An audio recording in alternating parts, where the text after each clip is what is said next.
Hello guys, in today's video I'm going to show you how to fix when Monster Hunter Wilds is stuck on loading screen.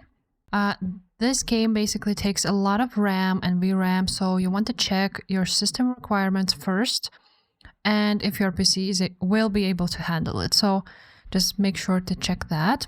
Now, if that is not the problem, you want to go ahead and update your drivers. So for example, I have NVIDIA drivers. So I'm going to open up NVIDIA app.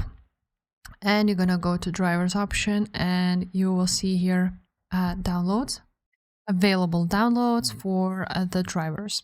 You want to go ahead and update them and install them. Now, if that is up to date, you also want to go ahead and optimize your internet connection. If you have an opportunity, then you want to use Ethernet cable. If you don't have that option, just make sure that your Wi-Fi is stable, as stable as possible. Another thing to try out is go to Steam, right click on Monster Hunter Wilds, go to properties and then go to installed files, and you want to verify the integrity of the game files. Maybe some files were corrupted or missing. You want to go ahead and make sure it is fixed. Now, another thing to try out is go to your task manager. On Task Manager, you want to go to Details, find Monster Hunter Wilds exe file, right-click on it, and set the priority to high. You also want to go ahead and close any background applications which may eat up your RAM and interfere with Monster Hunter Wilds. So you want to go ahead, go to your Task Manager.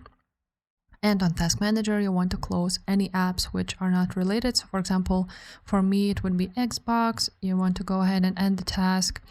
Or for example, Minecraft Launcher. And maybe NVIDIA even app.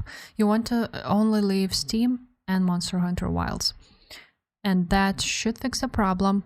And now another thing to try out is disable a real-time protection for a little bit and see if the problem was fixed or not.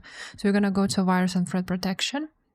And then you're going to go here on manage settings and you will turn this off for a short period of time.